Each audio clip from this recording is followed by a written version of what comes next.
we are here to discuss around ecosystem foundations, policy and human capital. As we know, building don't just rise, you always have to set the foundations. And the discussions we have today, we are laying foundations for the dreams that we have and the aspirations that we have. So to begin with this morning, I'd like to welcome our board member, Mr. Mike Mushi from Tanzania Startup Association for a welcoming remark. Karibu sana, Mr. Mike.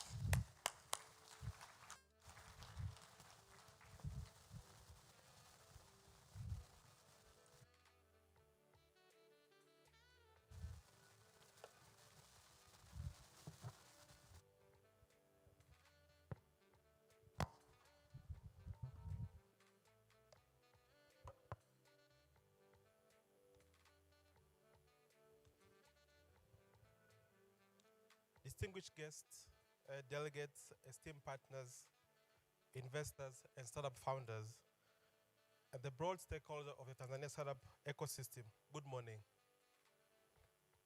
It's a privilege to welcome you to the Tanzania Startup Week 2025, our national flagship platform for advancing innovation, entrepreneurship, and the digital transformation.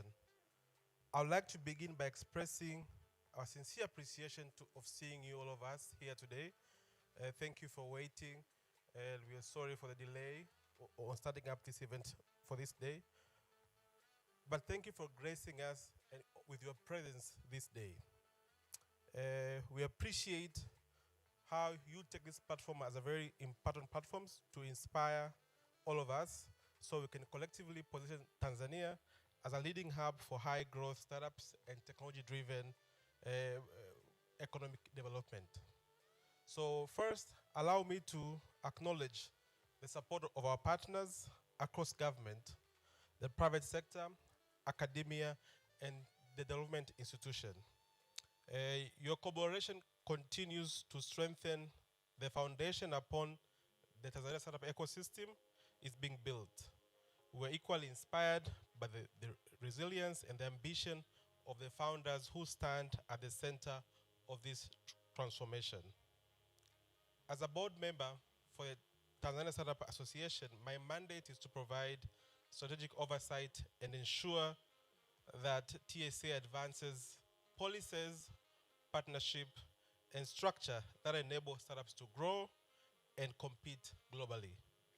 Since our establishment in 2020, we have worked relentlessly to bring the startup agenda in the heart of the national development.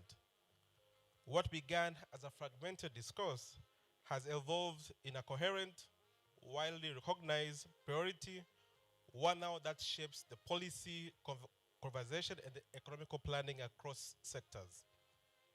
I would like to, give a bit of progress we have had in this transformational shift for the TSA. One, we're able to mainstream innovation in national dialogue.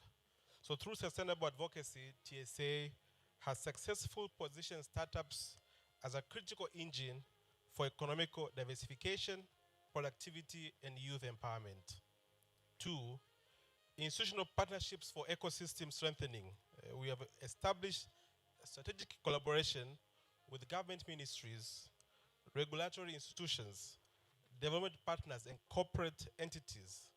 And these alliances have expanded access to expertise, infrastructure, and global networks, enabling startups to design competitive solutions and scale effectively.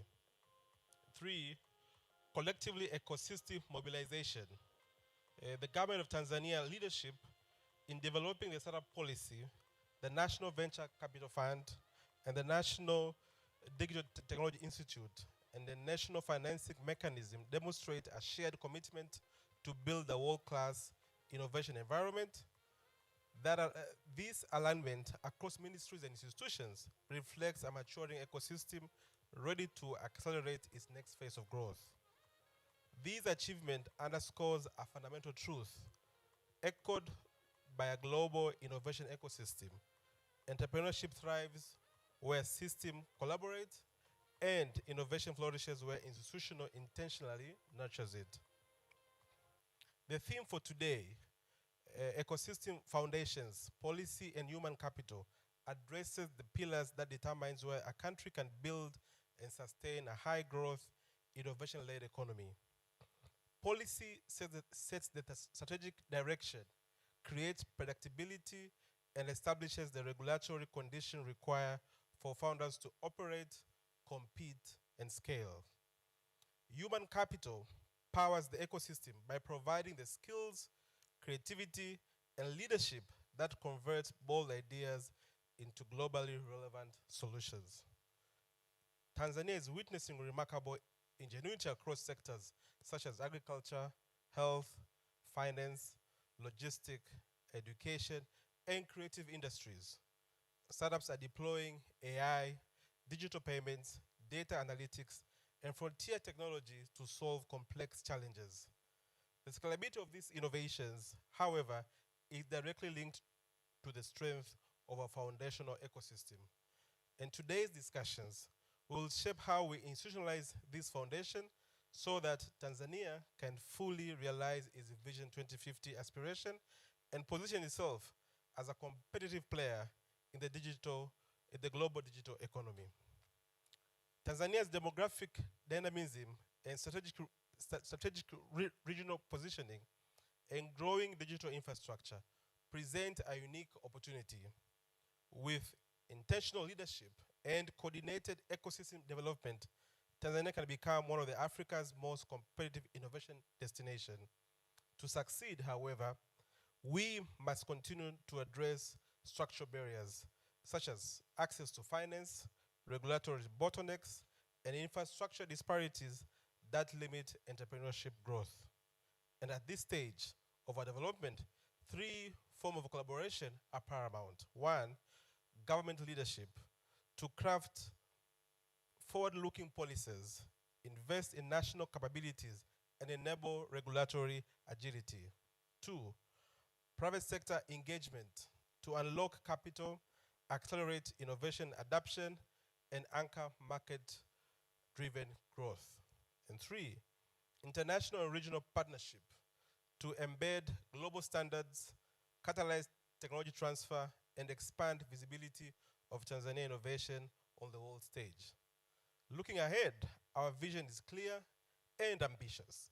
A vibrant ecosystem that nurtures entrepreneur, creating innovative solutions for local and global challenges. Two, a financing landscape where startups access the capital they need to grow and scale. And three, a culture of innovation that inspires our youth to dream, create, and lead. TSA remains committed to advancing this vision, but the ecosystem success will ultimately depend on sustainable collaboration across stakeholders, a shared sense of purpose, and a commitment to implementing global competitive standards. Distinguished guests, esteemed entrepreneurs, Tanzania stands at the threshold of defining moment. The foundation we strengthen today, policy, talent, and institution will shape this country innovation trajectory for decades to come. As we commence this important week, let us reaffirm our collective commitment to building a startup ecosystem that is competitive and globally connected. Thank you for your dedication, your partnership, and your belief in this transformative potential of Tanzania startups. I wish you all a productive and inspiring Startup Week 2025. Asanteni sana.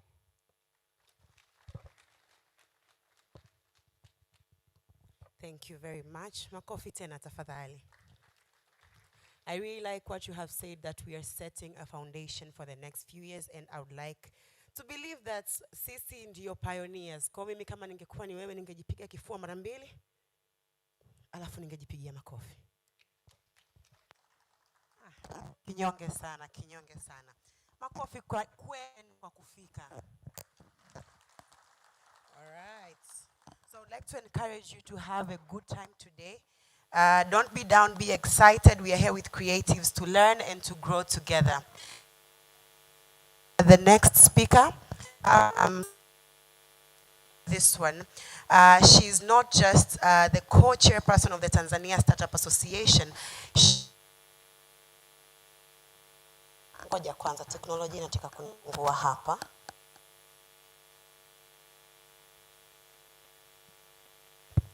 Oh, wonderful. So I'm really excited to bring up the next speaker. She is not just the co-chairperson of the Tanzania Startup Week. She's also a strategic leader. She's an advocate for advancing gender equality, women's leadership, but also a champion for climate justice and inclusive growth here in Tanzania and outside the country. Tafadhali makofi kwa Anna Bahati Mlai as she comes up on stage. Kule nyuma mko wachoyo sana kwenye makofi. Let's put our hands together as she joins up on stage until she gets up here. Thank you very much.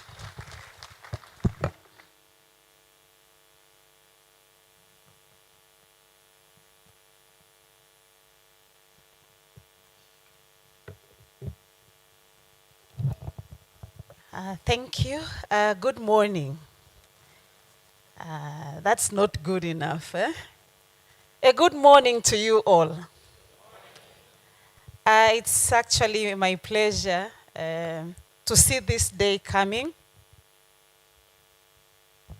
We have been working on this week for quite some time now, and I would like to deliver the remarks, not just from myself, but from the whole committee.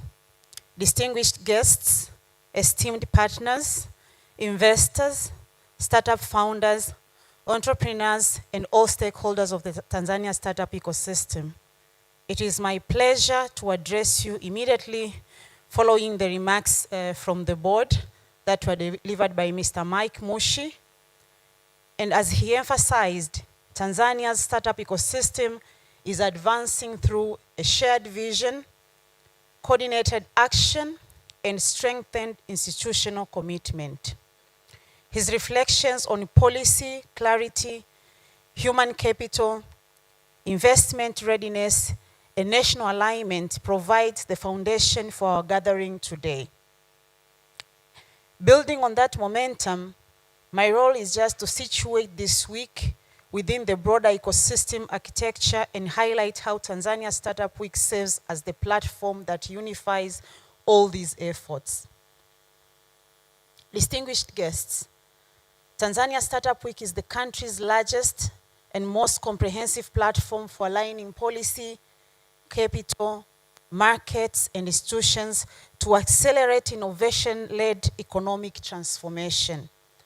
It brings together startups, investors, entrepreneurship support organizations like where I come from, corporates, academia, regulators, policymakers, and development partners to shape reforms, mobilize investment, and unlock regional and global markets, guided by the principles of co-creation, openness, and shared outcomes.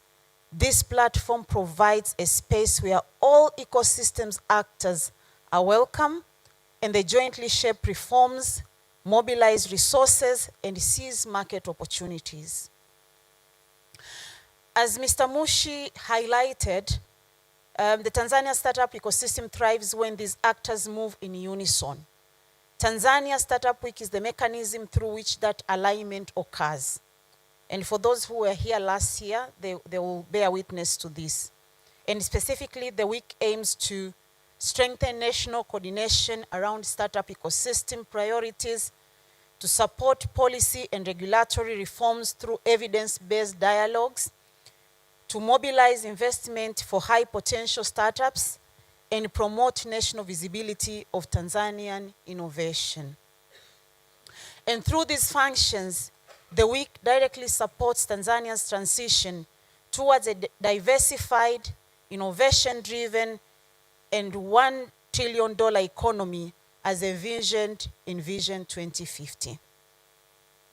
Distinguished guests, allow me to briefly highlight the key achievements of Tanzania Startup Week 2024, which showcase the strength, dynamism, and growing momentum of our national innovation ecosystem. The following accomplishments were realized during the last year's edition and through the partnerships we have had with so many organizations that came together to support last year's edition. One, strong ecosystem participation in pipeline development. The week brought together 2,952 participants from 5 countries, including 699 startups and 203 investors, reinforcing Tanzania's ability to mobilize founders, capital, and sector players around a shared innovation agenda. We also had a high-level government commitment to establish the Tanzania Startup Policy. The government's pledged to fast-track this dedicated national policy framework marked a milestone in regulatory coherence, ease of doing business, and alignment with global innovation governance standards. There was also mobilization of the National Venture Capital Fund, VCF, of USD 39 million in confirmed commitments towards the Tanzania National Venture Capital Fund, which will serve as a transformative de-risking mechanism, unlocking private investment and accelerating the growth of innovation-driven enterprises. There's also been advancement of foundational legal and tax reforms, commitments to amend the Companies Act to operationalize limited liability partnerships and revise capital gains tax, which will strengthen Tanzania's investment competitiveness and enable founder-aligned structures. There was also broad national engagement and public awareness. There was extensive media outreach, which reached over 23.3 million Tanzanians, significantly elevating awareness of innovation, digital transformation, and the role of startups in the national development. Now, building on this momentum, we convene today for the second edition under the theme, Positioning Startups for Vision 2050, Unleashing Innovation, Inclusion, and Economic Transformation. This theme underscores both the ambition and urgency required to align Tanzania's startup agenda with our long-term goal of becoming a USD 1 trillion economy by the year 2050. Startups are engines of productivity, competitiveness, and structural transformation, capable of scaling technologies, attracting global capital, building export markets, and creating high-quality jobs.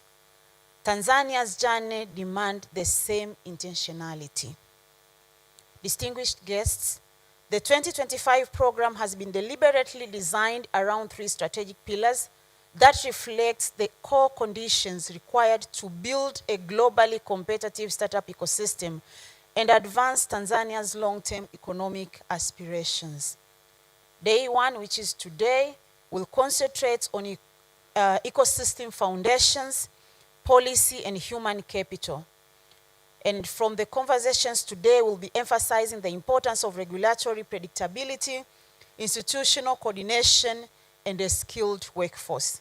These elements form the structural bedrock upon which innovation flourishes and startups gain the stability they need to scale sustainably. On day 2, which is tomorrow, we'll shift the focus to investment and venture acceleration, recognizing that no startup ecosystem can thrive without adequate, well-structured capital flows. This pillar examines financing mechanisms, investor engagement models, and risk capital architecture necessary to position Tanzania as a competitive destination for early and growth stage investment within the region and beyond. A key focus of this day is also the principle of leaving no one behind, emphasizing the importance of building an inclusive economy and actively supporting women, youth, and people living with disabilities, ensuring that investment reaches all segments of the society. So that will be the conversation for tomorrow. Investment, how are we driving capital to startups, to entrepreneurs, and everyone who is building towards the economy that we want. On day 3, we'll go deeper into digital economy, technology, connectivity, and infrastructure, addressing the foundational systems that enables technology-driven enterprises to operate at a scale, from broadband infrastructure to interoperable platforms and emerging technologies. This pillar looks at what Tanzania must strengthen to build a resilient, future-ready, digital economy capable of supporting high-growth companies. Across the 3 days, participants will take part in 10 plenary sessions, 2 high-level working sessions, hands-on workshops, and partner-led site sessions, all designed to turn ideas into coordinated action, linking policy with markets, capital with opportunity, and innovation with national development priorities. We look forward, and this is very important to us, to securing commitments from the government, from partners and other stakeholders during this week, and we will diligently follow up on their implementation to ensure that the platform delivers maximum impact. And our hope is by next year, we'll be reporting on the kind of achievements we have gotten from this engagement we are having this year. And in the long term, the week is set to evolve into a long-term national platform anchoring our innovation capacity. Beyond convening annual discussions, it will serve as a platform for ecosystem progress, a structured feedback mechanism for policy making, and a bridge connecting founders, investors, regulators, and corporate leaders. And our vision is for Tanzania Startup Week to become a continental reference point for startup governance, early stage capital mobilization, and digital transformation, positioning Tanzania as a leader in Africa's startup landscape. And I know this is an audacious goal, and we are willing to roll our sleeves and get to work to achieve that. In this future, the platform will accelerate world-class Tanzanian startups ready to scale regionally and globally, driving sustained, coordinated progress towards Vision 2050.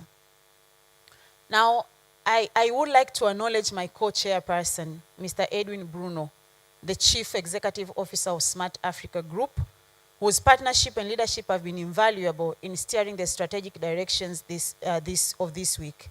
I also extend heartfelt appreciation to all members of the Tanzania Startup Week 2025 Organizing Committee, whose dedication, expertise, and collaborative spirit has been central to the planning, the coordination, and execution of this year's edition. And I know that we all understand the kind of environment we have been working to prepare this one. So every member of the committee truly came through to make sure that this day and this week is being realized. I would also like to extend profound gratitude to all partners and sponsors whose dedication makes Tanzania Startup Week possible. Special thanks to NMB Bank PLC, our main sponsors, for their steadfast support of innovation and enterprise development, the Benjamin William Mkapa Foundation for strengthening our ecosystem, the Universal Communication Service Access Fund for championing national connectivity and digital inclusion, and the Gracia Machel Trust, where I come from, through the Women Creating Wealth program for advancing women's economic empowerment. We also acknowledge Settled Technologies, Worker Payments, and Beam Africa for their invaluable support, which exemplifies the crucial role startups themselves play in sustaining and enriching the ecosystem. We further thank the organizing partners, the Ministry of Communications and Information Technology, Tanzania Startup Association, National Planning Commission, and the Commission for Science and Technology, COSTECH, for their strategic input in this year's platform. Equally significantly, I also appreciate all our sessions co-hosts, speakers, moderators, community partners, exhibitors, and broader stakeholders whose expertise, commitment, and collaboration continue to elevate this platform. This collective effort reflects the unity, dynamism, and a shared purpose that define Tanzania's startup and innovation landscape. Distinguished guests, today marks the beginning of a crucial week, one that will shape the trajectory of Tanzania's startup ecosystem for years to come. Tanzania Startup Week exists to bring the ecosystem together, create coherence, and forge pathways for innovation-driven prosperity. On behalf of the organizing committee, I welcome you all to Tanzania Startup Week 2025. May this week be bold, insightful, collaborative, and transformative. Asanteni sana.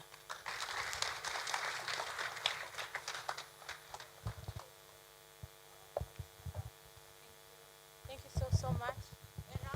One more round of applause for her.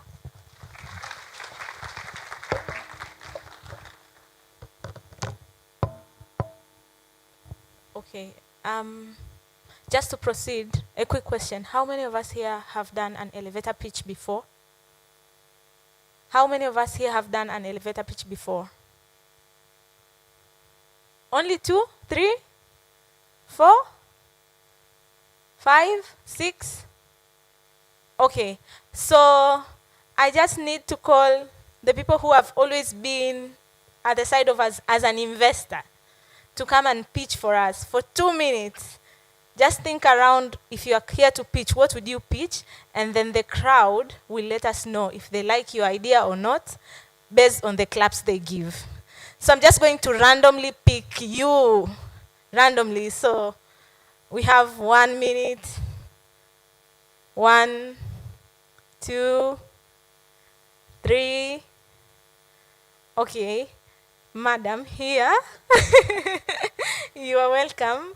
And then we also need one more person. Who else is volunteering to come and pitch? Yes, karibu. Who else is volunteering to do an elevator pitch?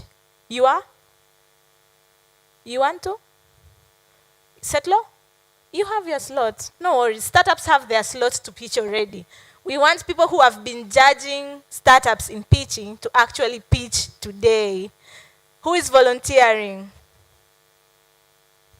Who is volunteering? No one. No one at all. Anyone at the back? Kabisa. Sasa startups mnaona, kupitch ni kazi ngumu sana. Mpaka judges wenu hawataki kusimama hapa mbele at all. Kabisa wamekataa. Kwa hiyo now I am going to call Agrotech. Agrotech. Mpo. Do we have you in the building? Agroasis? Any one of you in the building? Wow. Hakuna hata mmoja. Jamii? The startups that were supposed to pitch. Oh, karibu. The rest, we're supposed to have 3. Wengine mnaweza mkapanga hapa. So as you come in front, don't be nervous. You see, even the judges didn't want to pitch. So on the platform, you have 5 minutes. Karibu sana.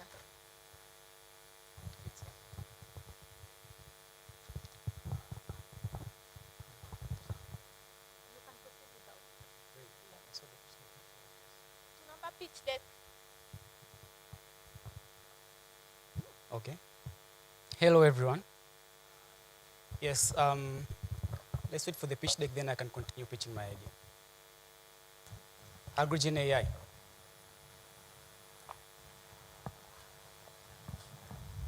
Thank you.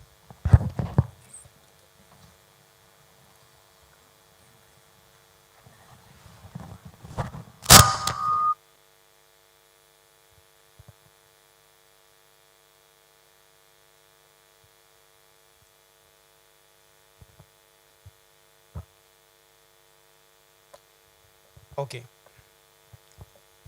We are putting a farm doctor in the pockets of every Tanzanian farmer using just SMS, voice, and WhatsApp. Hi everyone, my name is Aden Ahadi and I am the co-founder of AgroGen AI. Next slide. Let me take you back 2 years ago and meet Mama Asha. He's a maize farmer in Morogoro region. One day she woke up and found out that her maize plants had yellow patches all over her crops. So she immediately ran to her neighbors to ask for help, but her neighbors did not have any answers. She waited for the rain, hoping the rain is going to solve it, but the rain did not solve anything.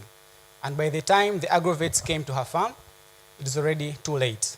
And Mama Asha lost about 80% of her harvest that year. Out of being desperate, she had to sell her last 2 goats so that she can put food on the table, but also take her children to school. This is very sad, and it is actually the reality of over 2.2 million smallholder farmers in Tanzania. Okay. Yeah, it's actually the reality of over 2.2 million smallholder farmers in Tanzania and 33 million across East Africa who struggle to diagnose crops and livestock diseases early. And as a result, they end up losing 40% of their harvest each single season. But there is hope. What if we can provide these farmers with a farm doctor right into their pockets? AgroGen AI is doing exactly that. We are providing a platform that offers farmers AI diagnosis of crops and livestock diseases, but also connecting them to the nearest agrovets. How does it work? A farmer simply uses voice, SMS, or WhatsApp chatbot. She simply enters text or takes a picture of her crops and uploads it to the platform. The AI analyzes the crops and livestock diseases, and it responds back with likely diagnosis, treatment steps, and nearest agrovets connection. And later we follow the farmer with notifications, but also local support. Our market opportunity. We are in an $8 billion market that is a worldwide, whereby we have 500 million smallholder farmers in the entire world, but a serviceable addressable market of 1.5 billion, where is 33 million smallholder farmers in East Africa. And our serviceable addressable market, which we're targeting right now, is a 2.4 million, whereby we have 2.2 million smallholder farmers in Tanzania.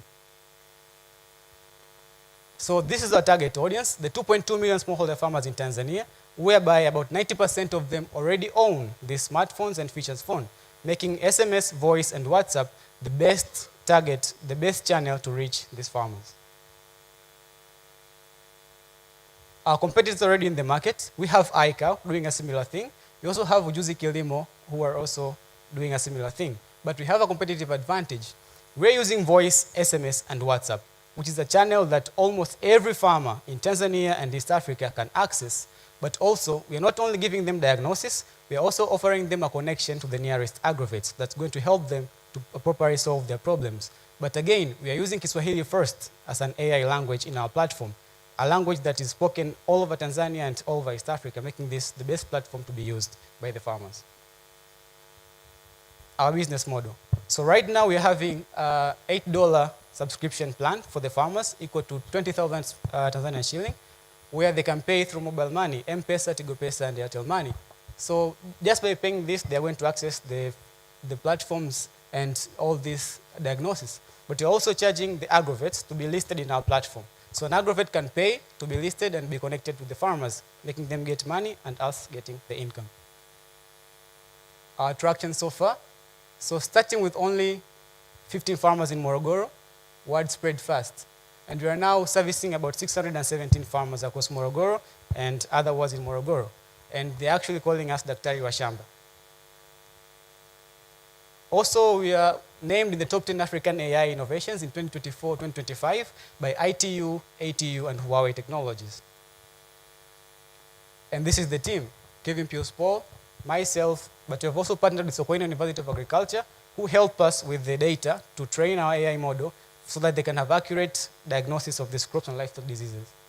But we're also partnering with Huawei DIT Academy, who offer us with the compute to train our model, but also host our model in their cloud services. What we are asking? We are asking for 100 million Tanzanian shillings, which is equal to 40,000 USD. And this is going for our scale plan.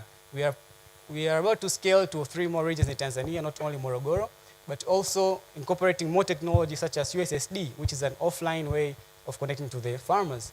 But we are also adding more data and more analysis to our platform. Again, we are also partnering with even more agrovets, even the governmental parties. Our vision is to be a farm doctor in the pockets of 200 million African farmers worldwide. So we are building the largest AI-powered farmer support network.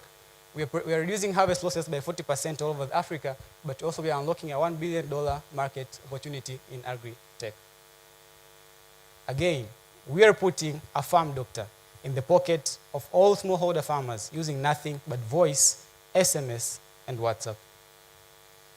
Thank you very much. Scan to chat with AgroGen AI today. Thank you.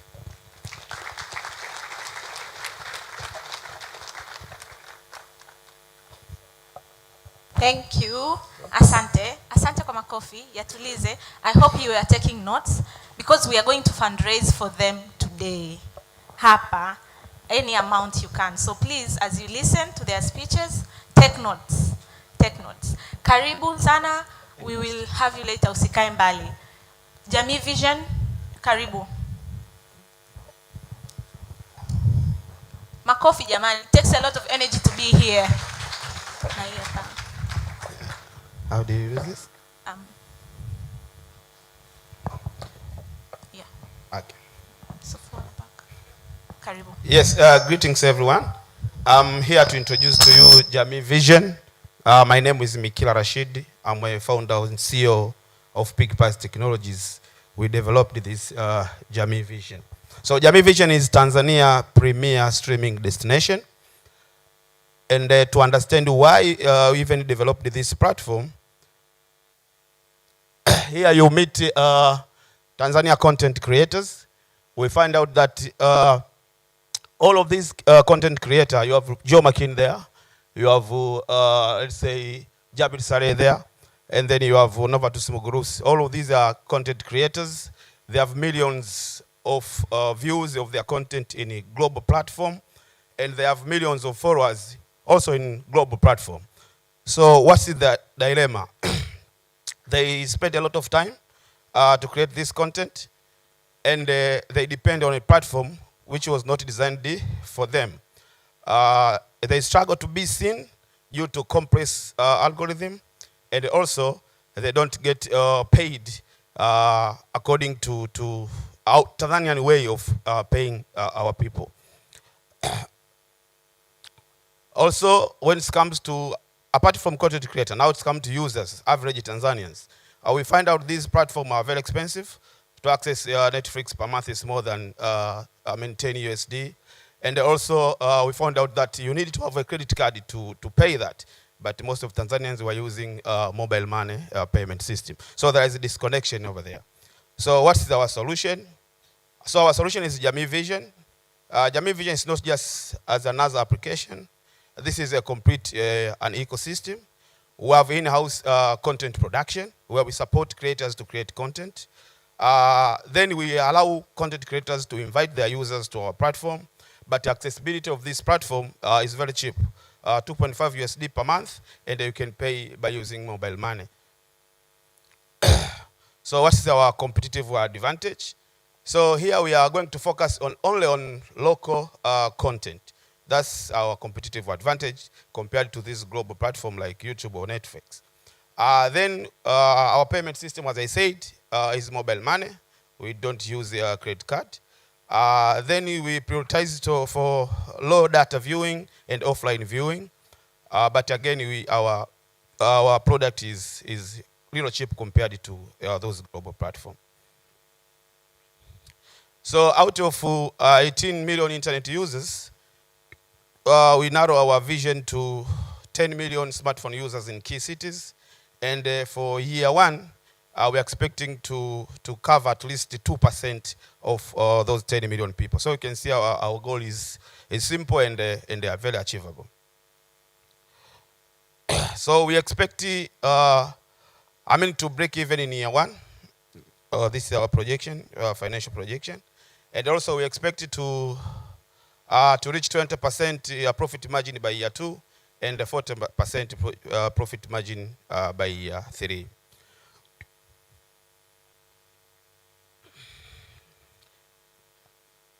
Okay. So we are currently raising 175K USD so that we can finalize our studio setup. Also, we can complete our team to make sure that we deliver according to what we have planned. And also 10% of that money, 50% of this fund will go to enhance our studio setup. 30% will go on marketing and 20% will be for operation. So it's about the team now. As I said, I'm my founder and CEO of PigPass Technologies Limited. I've been working in telecom for about 14 years now. I'm a telecom engineer by profession. I've been certified by ERB since 2015. I've been certified by Google when it's come to project management. So I'm the one to see this through. Also, I have Moses Mfalanyomba, our COO, is he is telecom engineer, by the way, but he has been working very closely with Bongo Hood Pictures. Those who are using YouTube, you have seen Bongo Hood Pictures. They have more than 20 free movies there, but we need them to produce those content to our platform. Then we have Jabri Saleh, we have know him. He's working at TVE there. Also, we have Gologa Kasaka as advisor. Okay, so this is the end of our pitching, and I welcome you all to Jamii Vision. Thank you.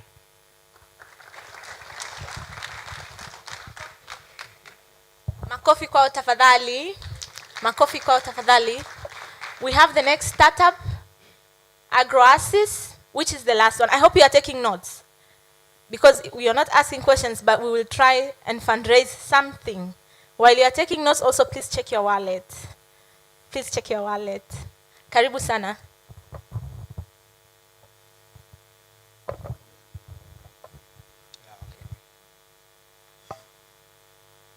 Good morning, everyone. So my name is Aston Steven. I'm the founder and managing director of Agroasis. Agroasis is a short form for agricultural operations and systems. We are pioneering the digital transformation in agricultural trade in not only Africa, but all over the world. So we are facing the biggest problem in agricultural trade. So everyone knows that Tanzania, most of the farmers in Tanzania cultivate crops not only to sustain themselves, but also for commercial purposes. So we are facing the biggest problem in Tanzania is how are we commercializing the products that these farmers are producing. So we came up with a solution in that the biggest problems these farmers face is, number one, is fragmented supply chains.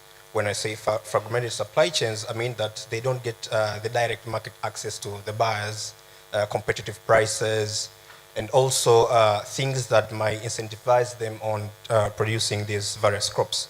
But also, we are not only solving the problems for these farmers, but also for the buyer's side. So on the buyer's side, they face high remittance fees. Everyone knows that when you're doing cross-border transactions, there's remittance fees for up to 7% of that particular amount. So that's the biggest problem when faced by these farmers or buyers when doing cross-border transactions in these agricultural trade commodities. But also they face payment delays. For instance, if I send maybe, let's say, $10,000 from here to maybe Turkey or Dubai, or a buyer sends that particular amount in here, it might take up to 4 days for this payment to reflect on your particular bank account. Now imagine you're telling a farmer or a cooperative that they have to wait for their payment to reflect on the particular bank account. That's not very good. Also, they face sourcing challenges. These buyers face a lot of particular problems in sourcing these agricultural commodities in terms of quality, in terms of logistics, and particular other stuffs. So we came up with a solution. The solution is Agroasis. So how are we going to solve these particular problems faced by farmers and these buyers in general? So we came up with Agroasis. So Agroasis is actually, I don't like calling it a marketplace because it does more than that. We don't only connect buyers and suppliers in the market. We help to streamline the whole process from logistics to payments to connecting them to trade contracts and everything within a single platform. So we came up with a solution in which, in this solution, we have something called Ricardian contracts. It's something new. We're introducing it in East Africa. It's implemented in EU and Latin America, but in East Africa or Africa in general, it's something that not particular hasn't been implemented in a larger quantity. So when I say Ricardian contracts, I mean these are trade agreements that are legally admissible by court, but are done through a digital platform. You don't have to sign and then scan the copy and then send it. That's a hassle. So what if we come up with a solution in which these people can particularly sign the documents within the platform to ensure that everything is legally done in the overall trade? Also, we are offering instant payments. As you can see, we can say that as fast and secure payment settlements within 60 seconds. How are we going to do that? So we are not going to involve banks, right? Everyone has heard of stablecoins, blockchain technology, sending money from cross-border from one point to point A, and it's all done within 60 seconds. So that's our core technology for the platform. Also, we are going to offer supply chain visibility on which every commodity is traced on where it's coming from, right? So we're coming with our proprietary tech, on which on our proprietary tech, we can see that the Agroassist platform uses blockchain, connects agricultural producers with recurring contracts with global buyers. So as I said, we're trying to offer a seamless trade flow from point A to point B in matters concerning payments, in matters concerning trade contracts, in matters concerning security. The biggest thing we are selling is not connecting buyers and sellers. We are selling security and trust. It's all that matters. How can point A trust point B? How can a buyer trust a farmer with his money? And how can a farmer trust that he's actually selling a product to a particular person, maybe in Belgium or Turkey or Dubai, or whatever country they are? So our proprietary tech is decentralized identity verification that prevents fraud through the recurrent contracts.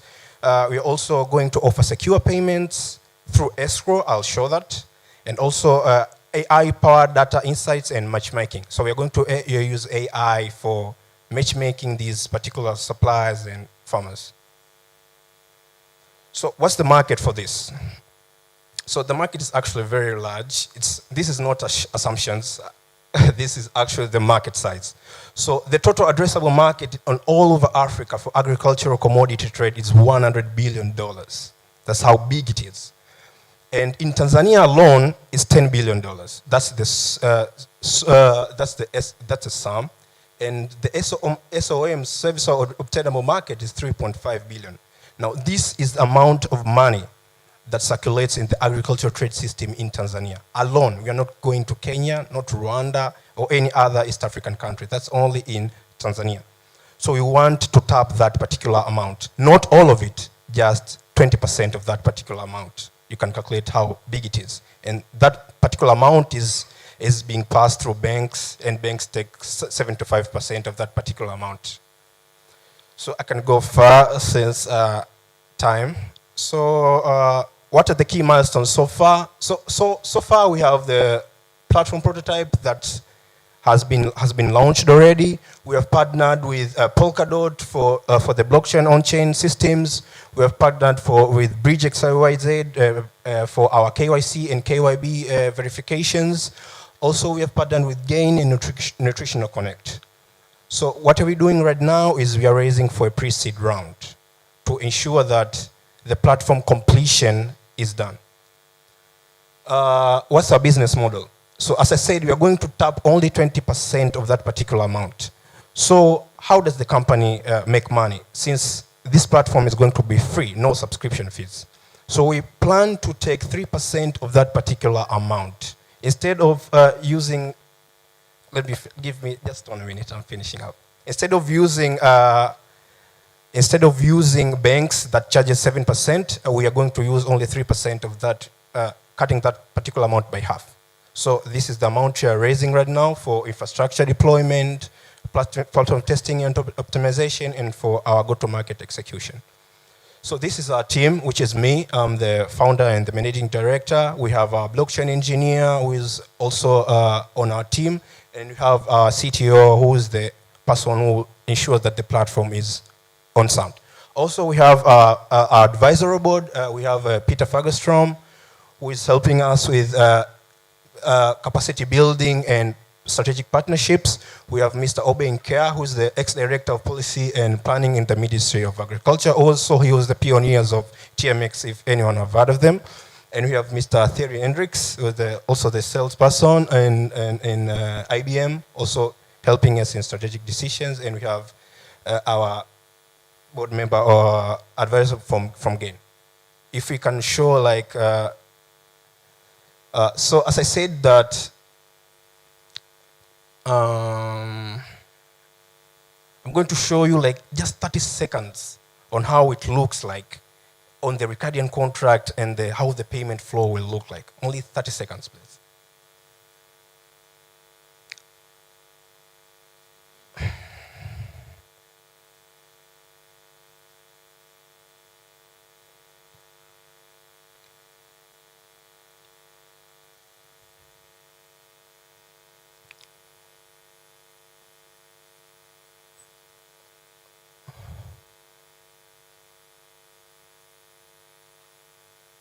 So this is a platform which is already live. This is how the platform will look like. The platform is as easy as possible. And when I say contracts now,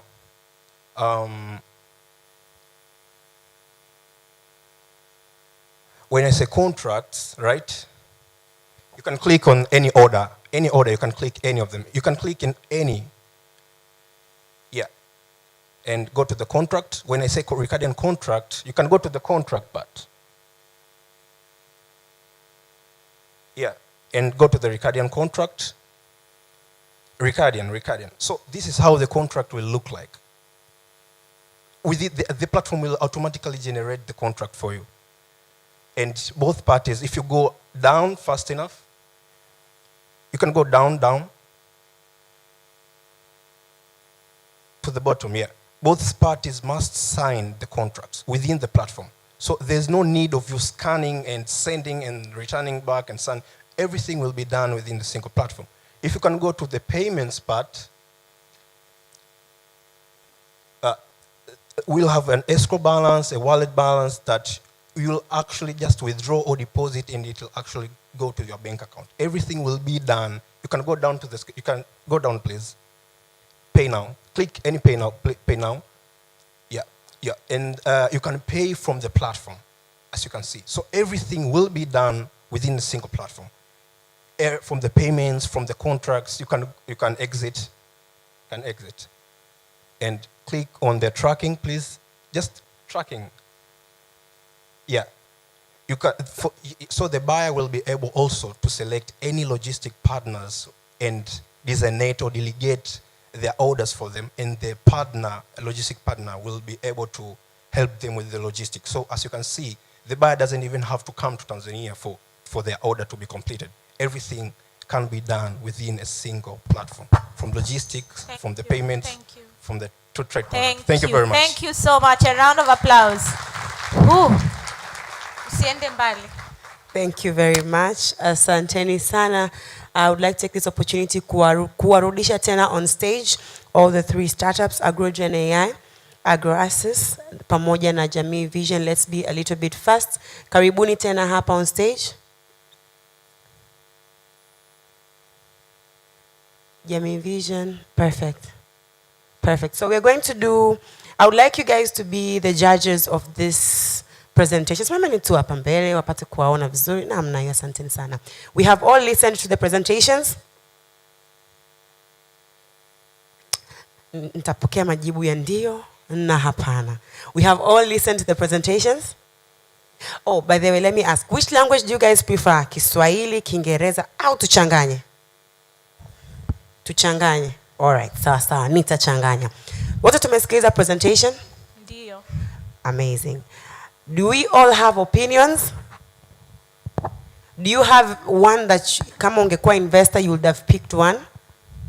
Yes. All right, so I want you guys, what we're getting today, we believe in all of the work you're doing is amazing, but we want to get one person we can support kwa sababu ya could divide resources this morning. And what we would like you guys to do, you may not have 10 billion to invest today. However, we want you to support one startup ambayo itakuwa imeshawishi watu wengi zaidi hapa. Just to encourage them kwamba we see the work you're doing and it means something, keep going. Is that okay? Amazing. So we are going to tutaenda kupima mshindi namna hii. Nataka mmekaa kama vile mko bungeni, like a parliament session. So what we are going to do is that we'll clap. I'll say 1 star. Tutapiga paka 5 stars. So nikisema 1 star, unapiga kofi moja. Sio unampiga jirani yako, unapiga makofi mamoja. 2 star, 3 star, 4-star, you get the drill, yeah? Sawa. So, let's give it a try. 1-star, 2-star, 3-star, 4-star, 5-star. Okay, sawa. Kwa hiyo yule ambaye makofi yake yataendelea kuporomoka tunavyozidi kupanda, atazidi kupungua kwenye mashindano. Yule ambaye makofi yake atazidi kuongezeka tunavyozidi kupanda, will get one who will be the last man standing. Is that okay? Is that okay? Yes. Can I get a what? What? Amazing. Sawa sawa. Alianza Afrogen AI.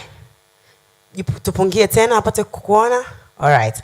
Afrogen AI. 1-star, 2-star, 3-star, 4-star, 5-star. Okay. Agroasis. 1-star, 2-star, 3-star, 4-star, 5-star. All right. Jamii Vision. Ngoja, mlimuona Agroasis, mlimuona? All right. Jamii Vision. 1-star, 2-star, 3-star, 4-star, 5-star. Okay. Mnachanganya. Wewe umeshikanisha hapo Miss Tumebaki Maureen. na wawili. So we have Agroasis and the other one. Agroasis and Agrogen AI. So again, we go 5-star for Agroasis, 5-star, 5-star for Agritech AI. Again, for Agroasis, 5-star, for Agritech. Mbona nashindwa kuamua? Haya. Makofi zaidi kwa Agroasis.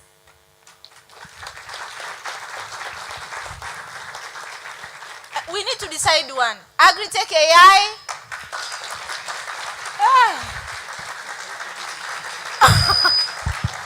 Okay. I think we have a winner, right? Agrogen AI. Yes. Thank you so much. Endelea. Thank you very much. So Agroasis na Jamii Vision, thank you very much. You can go back to your seats. Let's give them 1-star, 2-star, 3-star, 4-star, 5-star, 6 stars. All right.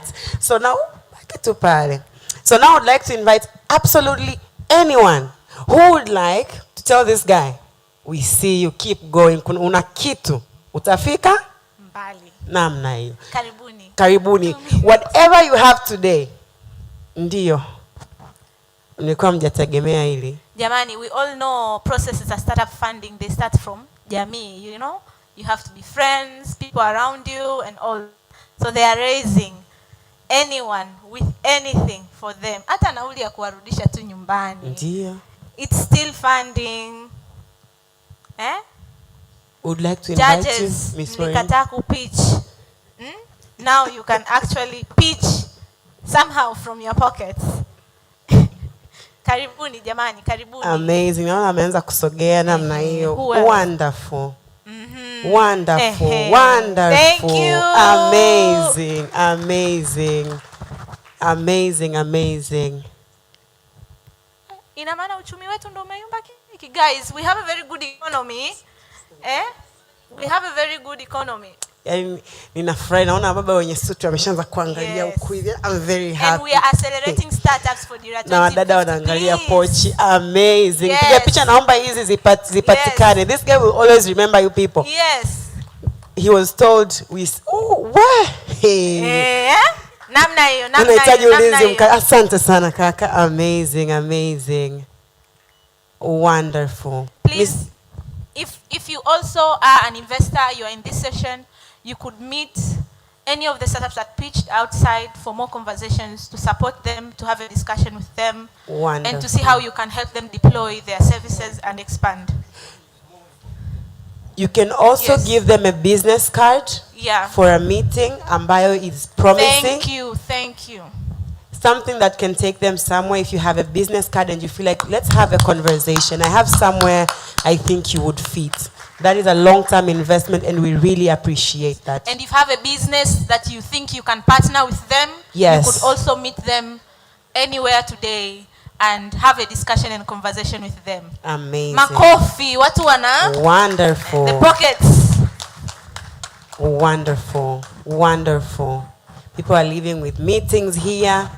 Niliwaambia your next investor might be here. Your next partner. Ndo kama hivyo sasa. Wonderful, wonderful. Thank you everyone who is coming. Amazing. Amazing. Now I know his schedule is about to get very busy. Yes. Thank you very much. We appreciate each one of you. Amazing. Thank you so much. Tunapata hizi picha kweli. Atazikumbuka sana hizi. Wonderful. Dolari nimeenda dolari. Dada ni visionary, amesha kuona unaenda internationally. Wonderful. Thank you very much. Asante sana, makofi kwake tafadhali. Yes, as he goes down. You can go back to your seat. Hongera sana. Hongera. Karibu. Karibu. Thank you very much, everyone, for listening to me, but also your support means everything to me. I just have to say one word that I won't stop here. I'll keep going. And all this support that you have showed me from Tanzania Startup Week Association, but this will give me even more courage and power to go from Tanzania and even other parts of the world. Thank you very much. Thank you. Thank you very much. Maureen, I was just thinking, you know me, I'm a public noisemaker. I talk for a living. When I was growing up, I used to just be a noisemaker in class. And I told my dad, I want to be speaking in public. So he made me host every small birthday party at home. We have our cousin doing a send-off Kamahari. Emi, come here, you do the program. Alikuwa mwanajeshi. Kwa hiyo when you do the program, iweka hivi hapana, usiseme hicho umekosea. No, do this. So that really helped me get used to speaking to people. Then I got to the office, now I could speak. And today I'm here at Startup Week Association. So I think it's the small beginnings that really matter. So what you have done today in Mbegu ambao he will always treasure, I believe, and will always remember. And I think that's the heart of Startup Week 2025. Makofi kwangu na baba yangu tafadhali. I will definitely tell him I made it. Now, over to you, Miss Maureen. Now, the studio, tumuwezeshe. Karibu. Makofi kwake wakati anakuja kutupeleka kwenye next session. Thank you all for your time. And thank you for being here. Thank you for supporting the startups. As we already said, funding starts from within.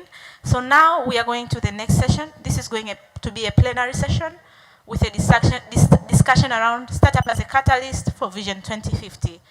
And we are trying to see how we will, as we said initially, put the Tanzania startup ecosystem as a primary catalyst to achieve the $1 trillion economy, knowing that the youth in this space, the youth in this business are currently the future of job creation, and they are still the present of job creations.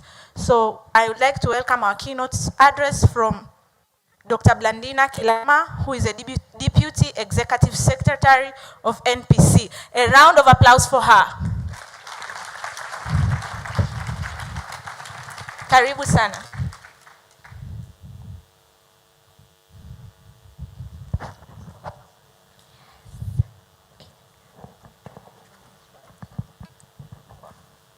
Tunaomba presentation yake.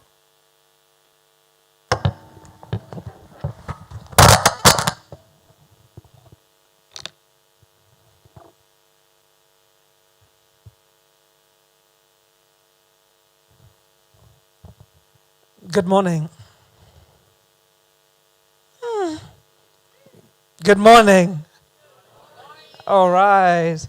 Kwanza nianze kwa kuwapongeza washindi wote waliotoka kupicha hapa. Hongereni sana. Yule aliyepata maokoto hongera zaidi. Naamini wengine mtayapata baadaye. I was asked to speak in English, so please do bear with me. I will use English in my presentation. First of all, it has been a really great honor to work together with TSA. As you've heard, I'm from the National Planning Commission. Perhaps some of you know about it and maybe some of you don't.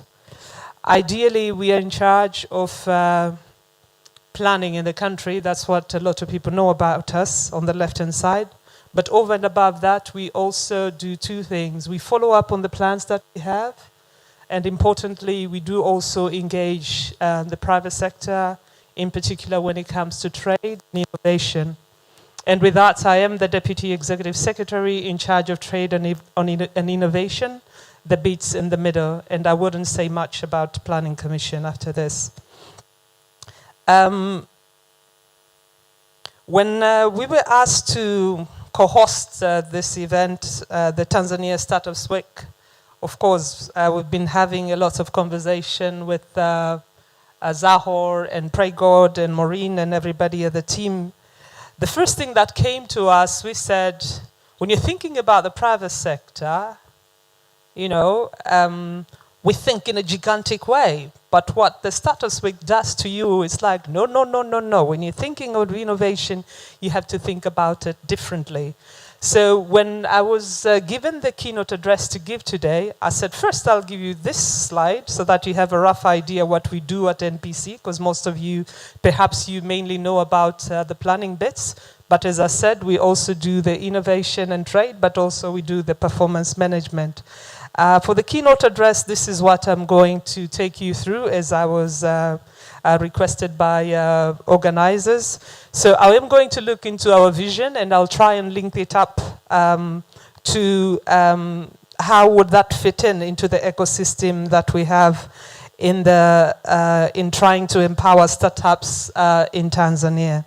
And then after that, what I will try to do is I'll take through a few facts. And then at the end of the day, in as much as they're called their strategic reminders, it will be something each one of us can do.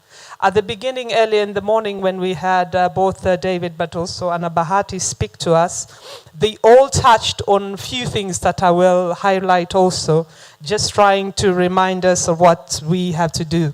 The number that we've heard a lot this morning has been the $1 trillion dollar economy that we're looking forward in 2050. So what is it, and what can we do to have a role come 2050? Some of us perhaps will already be 6 feet under then, but then we do have an opportunity right now to be involved. So when we are speaking about the DIRA, if this is the only thing you remember, that's it, okay? So we do have a foundation that is founded under good governance, peace, security, and stability. But then importantly, we do have 3 pillars. The first one talking about having a very strong, inclusive, and competitive economy.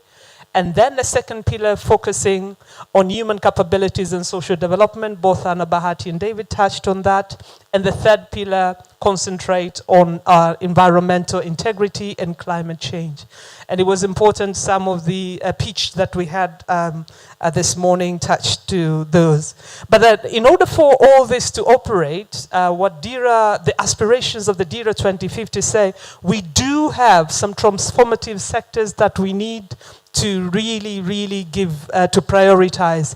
And these transformative sectors, there are 9 of those. And then also we say we do have some drivers that we believe they will also help us to really achieve the aspirations of the DIRA 2050. And these drivers, they're 5. The transformative sectors are 9. Now, in my talk, as I continue to present, what you're going to see is quite a number of the transformative sectors do depend on you, the startups, the innovators. I was really happy just to have a glimpse of what you guys can do.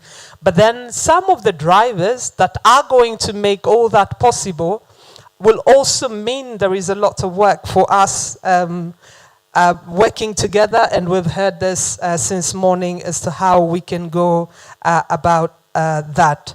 So when we are thinking about DIRA 2050, for most of you, how many of you are under 25? I love that. I really, really love that. So, kwa Kiswahili, tumeongea kwa niaba yenu. So if we are not saying the things you want, you'll be like, hey, jamani, hey, jamani, no, mi sipo. Or you'll be like, oh, really, I would like that. So these are the aspirations, just like what we've had since morning. Kwamba, we want to aspire and become a $1 trillion economy come 2050. And I hope by the time I finish my presentation, you will be feeling that. You're very central to the pillars that I've mentioned. So what are some of the things that you can do? Okay? So, and the pillar, when I spoke about the strong, inclusive, and competitive economy, for most of you, you can say, we do need to have some modernized production system. Okay, you've already showed us, and I love the innovation with the clapping. Hey, nikaanza kuogopa. At the end, I think you guys did a really good job. But then, importantly, we also, it's like the guys who were pitching already said everything on the left pillar.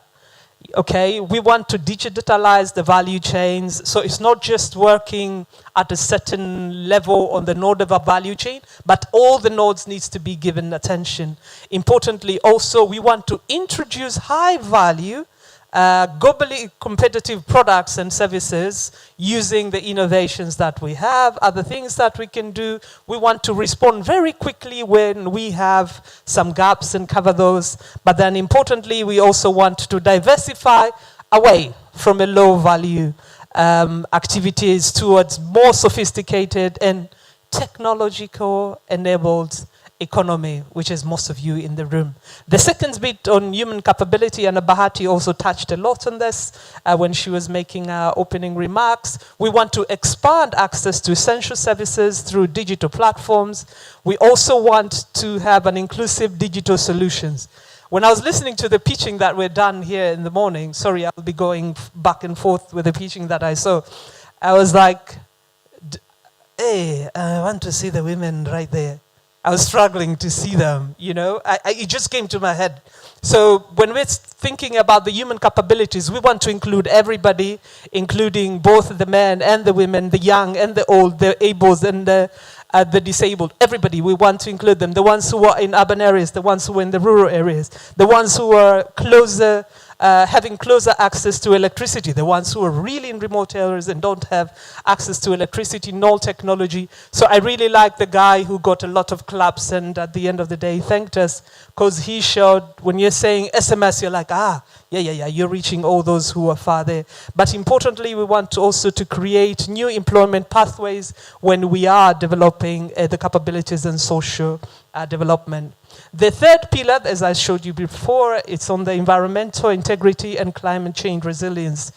We had, I think it was the second pitch guy, the third guy who pitched, he spoke a bit around this, and the first guy, that it's very important to make sure these are the things that you can concentrate on. So how many of you in the room who are in the startup ecosystem, whether you're a founder or a CEO, is working on any of this? Quite a number. So we are in a safe space. Oh, I can die now, thank goodness. Right, really good, knowing that most of you are working in this thing. So in the next few years, this is what we'll be working on. I thought I also showcase, because I mentioned the drivers that are really needed to make sure that we are really able to reach the aspirations that we've raised. The first one is in logistics. And here we're talking about improved efficiency through digital tracking, fintech-enabled payments, and data-driven supply chains. And quite a number of you, I'm sure, in the pitch I had a bit. And the second bit of the other driver is on science and technology. And here we're saying we need to translate research into scalable, but then the word I think earlier was commercialize research. So those are the kind of things we want to do on the science and technology. On the side of collaborating in partnerships with university, this is on the side of research. And my neighbor just ran away. He's from Costech, so it's very important we work with them. And then the other bits that is also very important as a big driver is digital transformation. In particular, being able to adapt into the use of ICT across commerce, health, education, agriculture, and finance. And then the next driver Without that, we shut this room and we all go and we say, like, it was nice meeting you and kwaheri. The next one is energy. This one is one of the biggest transformative sector drivers of our aspiration. Kostek is back, karibu sana. It's the one of the biggest driver that will ensure that we are really able to achieve what we want, what we are aspiring in the DIRA. And this is the energy, and we need to expand access of not only clean, but it need to be affordable, not only affordable, but also the ones that are off-grid. We also need to support industrialization. Lakini you guys who are into innovation, you need a lot of energy. I'm not talking even about ile mining, more than that, with a lot of innovation that you're saying, we need energy, and at the end of the day, we want to reach at all these communities. So these are some of the drivers that we think are very important, and I think most of you are working on those, and I thought it was important I share this with you. The next bit, the transformative sectors that I said were 9, and these are the sectors. We have Kilimo, and most of you that we had earlier, 2 of the 3 were from there. We also have tourism, manufacturing. Anybody in manufacturing humu ndani? Okay, that's an area you can work on. But also we have mining, construction, real estate, blue economy. What I'm trying to say is, in your world, in the startup world, you can come up with something that can enhance the work of these transformative sectors. They are already given out as a priority. So if you can come up with something, the market is there for you to flourish. And all these transformative sectors, they have one thing in common. First, they create a lot of jobs. And then second, the beauty for somebody like me from the government, they bring a lot of revenue to us so that we can offer the other services that we are supposed to. And the third bit, in as much as they bring revenue to the government, they also really help to improve the livelihoods of many people.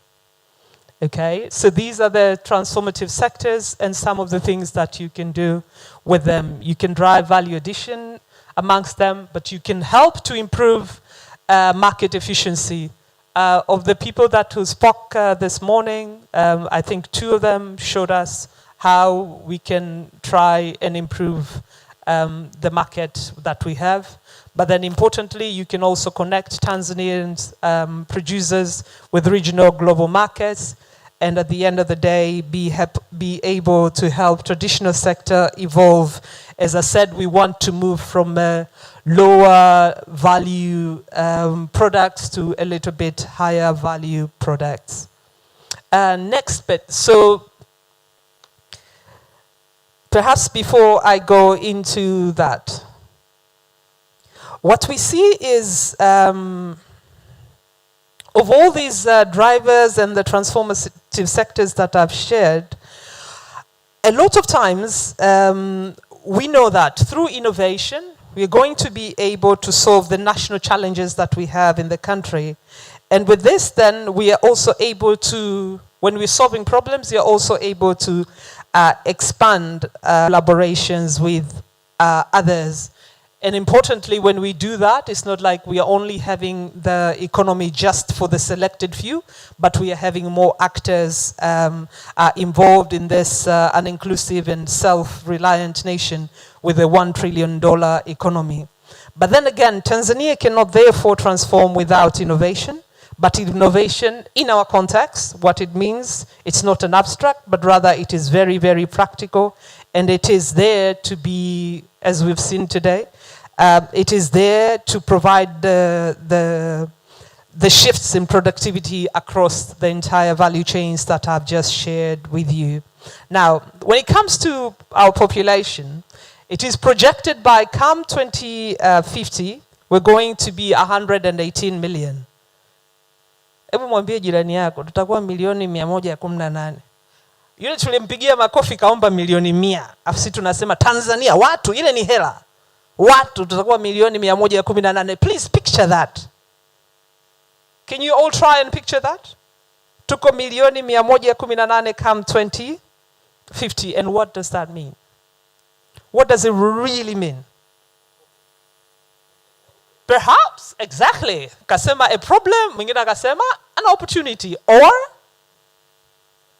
yeah, so, nasema usipojipanga, utapangwa, right? So it's a problem, but if ukijipanga, then it becomes a really good opportunity. And if you've really jipanga well, it means you can take advantage of this. And with that, what you can do is, the aspirations in the DIRA 2050 specifically, they do highlight that the importance of having the digital transformation through research. I'm not saying the word research because my friend from Costec is here, but it's really important to have informed research that can be later on commercialized, and also have an integrated logistics. Those will be areas with great opportunities, and we will need to take advantage of that. Of the 118 people, how many people do you think are going to be old? Wale mlosema mnaweka chini 25. Nyinyi ndo mtakuwa wazee wenyewe. Si tutakuwa vikongwe, nyinyi mtakuwa wazee by then. But then it means there's so many young people who are going to be around, and there will be a lot of opportunities that we need to really take advantage of it. But it's not just in words. We really need to improve our digital capabilities, okay? So it's not like, here, come pitch, you're gone. No, I'm just going to ask some AI to generate something. No. It has to be real. We have to reach to everybody in the country and uplift as many people as we can. My innovators, nafikiri mlijionyesha somewhere here. Now this is something that I wanted to raise with you.